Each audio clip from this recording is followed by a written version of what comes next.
Hello दोस्तों, स्वागत है आप सबका जीएस विथ लेंस पर। यह चैनल आपका स्टडी पार्टनर है जहां हम बोरिंग टॉपिक्स को एंगेजिंग बनाएंगे और कॉम्प्लेक्स कॉन्सेप्ट्स को सिंप्लीफाई करने की कोशिश करेंगे। आज हम डिस्कस करेंगे इमरजेंसी प्रोविजंस जो आर्टिकल 352 से आर्टिकल 360 तक कवर किए गए हैं।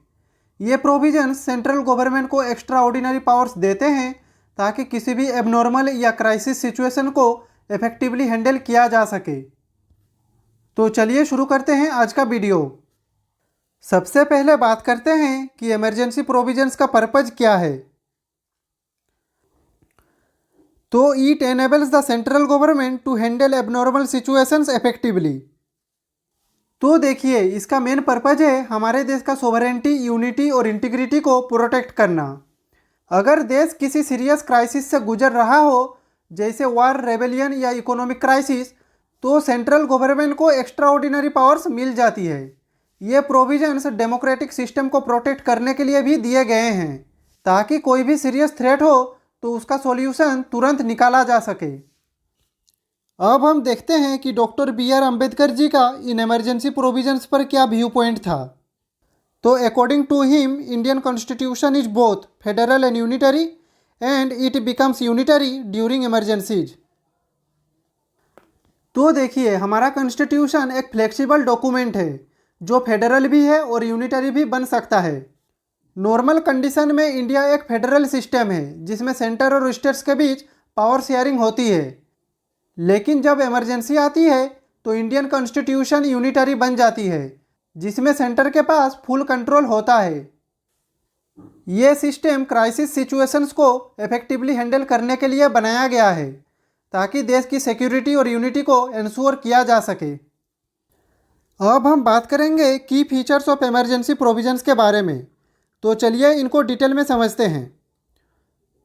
तो पहला फीचर है central government becomes all powerful. तो देखिए दोस्तों, इमरजेंसी लगने पर सेंट्रल गवर्नमेंट की पावर बहुत ज़्यादा बढ़ जाती है। नॉर्मल कंडीशन में जो पावर स्टेट गवर्नमेंट के पास होती है वो भी सेंटर के कंट्रोल में आ जाती है। पार्लियामेंट के पास अधिक अधिकार आ जाते हैं और वो किसी भी मैटर पर लॉ बना सकती है, चाहे वो स्टेट लिस्ट का इशू ही क्यों ना हो। प्रेसिडेंट को भी अधिक पावर मिलती है, जैसे कि ऑर्डिनेंस पास करना और स्टेट्स के ऊपर डायरेक्ट कंट्रोल रखना। इसका नेक्स्ट फीचर है states come under centres control, यानी कि इमरजेंसी के टाइम पर स्टेट्स का इंडिपेंडेंट फंक्शनिंग लगभग खत्म हो जाता है और वो सेंट्रल गवर्नमेंट के कंट्रोल में आ जाते हैं। नॉर्मली इंडिया एक फेडरल कंट्री है जिसमें स्टेट्स को ऑटोनॉमी होती है, लेकिन इमरजेंसी के दौरान स्टेट गवर्नमेंट सस्पेंड हो सकती है और प्रेसिडेंट रूल लगाया जा सकता है। इस समय गवर्नर को डायरेक्ट सेंटर से ऑर्डर्स मिलते हैं और वो स्टेट का पूरा कंट्रोल ले सकता है। इस समय अगर प्रेसिडेंट चाहे तो स्टेट असेंबली सस्पेंड या डिसॉल्व भी हो सकती है। इसका नेक्स्ट फीचर है temporary shift from federal to unitary system. तो देखिए दोस्तों, भारत का नॉर्मल स्ट्रक्चर फेडरल है जिसमें पावर शेयरिंग सेंटर और स्टेट्स के बीच होती है, लेकिन इमरजेंसी में ये यूनिटरी सिस्टम बन जाती है जिसमें सारी पावर सेंटर के पास होती है। इस समय पार्लियामेंट कोई भी लॉ बना सकती है, चाहे वो किसी भी लिस्ट का इशू हो। इस समय स्टेट्स की कॉन्सेंट के बिना उनके सब्जेक्ट्स पर भी सेंटर लॉ बना सकती है। तो देखिए, इमरजेंसी प्रोविजंस भारत में एक इम्पोर्टेंट सेफ्टी मैकेनिज्म है जो सीरियस क्राइसिस के दौरान यूज किए जा सकते हैं, लेकिन इनका मिसयूज भी हो सकता है, जैसे 1975 में देखा गया था। इसलिए 44th कॉन्स्टिट्यूशनल अमेंडमेंट एक्ट 1978 के थ्रू इमरजेंसी पावर्स को रेस्ट्रिक्ट किया गया है ताकि फ्यूचर में इसका दुरुपयोग ना हो। तो चलिए अब चलते हैं हमारे नेक्स्ट स्लाइड पे। तो इस स्लाइड में हम बात करेंगे टाइप्स ऑफ इमरजेंसीज के बारे में। तो देखिए दोस्तों, हमारे कॉन्स्टिट्यूशन में 3 प्रकार की इमरजेंसीज का वर्णन है। हर इमरजेंसी अलग अलग परिस्थितियों में लागू की जा सकती है। आज हम इन तीनों इमरजेंसीज को ब्रीफली समझेंगे और सबसे पहले बात करते हैं नेशनल इमरजेंसी के बारे में, which is described in article 352। तो देखिए, नेशनल इमरजेंसी तब लगाई जा सकती है जब देश की सुरक्षा को खतरा हो।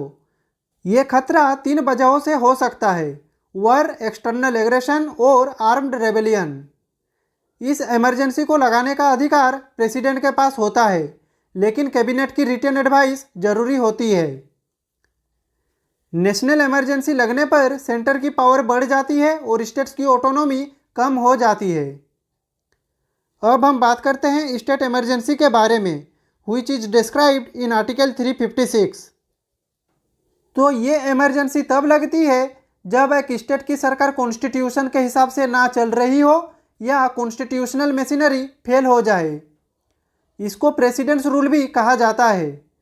जब गवर्नर प्रेसिडेंट को रिपोर्ट करता है कि स्टेट गवर्नमेंट अपने कॉन्स्टिट्यूशनल ड्यूटीज नहीं निभा रही है, तब प्रेसिडेंट स्टेट इमरजेंसी डिक्लेयर कर सकते हैं।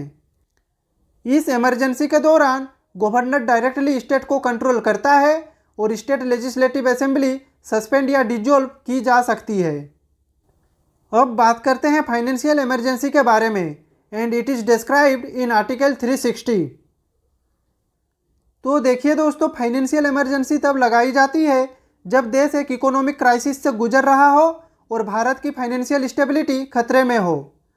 अगर प्रेसिडेंट को लगता है कि देश की अर्थव्यवस्था बहुत बुरी हालत में है, तो वो फाइनेंशियल इमरजेंसी डिक्लेयर कर सकते हैं। इस इमरजेंसी के लगने से सेंटर स्टेट्स की फाइनेंशियल मैटर्स पर पूरा कंट्रोल ले सकता है, गवर्नमेंट एम्प्लॉयज की सैलरीज रिड्यूस हो सकती है और मनी बिल्स पर प्रेसिडेंट का अधिकार बढ़ जाता है। लेकिन ये याद रखें, अब तक भारत में कभी भी फाइनेंशियल इमरजेंसी डिक्लेयर नहीं की गई है। तो दोस्तों, आज हमने देखा इमरजेंसी प्रोविजंस का स्ट्रक्चर क्या है और ये कैसे वर्क करते हैं। तो नेशनल इमरजेंसी देश की सिक्योरिटी के लिए, स्टेट इमरजेंसी किसी राज्य में कॉन्स्टिट्यूशनल ब्रेकडाउन होने पर, और फाइनेंशियल इमरजेंसी इकोनॉमिक क्राइसिस से डील करने के लिए लगाए जाते हैं। तो अभी के लिए बस इतना ही दोस्तों। नेक्स्ट वीडियो में हम नेशनल इमरजेंसी को डिटेल में कवर करेंगे। अगर आपका कुछ भी डाउट हो तो आप कमेंट बॉक्स में पूछ सकते हैं। तो मिलते हैं अगले वीडियो में, तब तक के लिए खुश रहिए, स्वस्थ रहिए। जय हिंद, वंदे मातरम।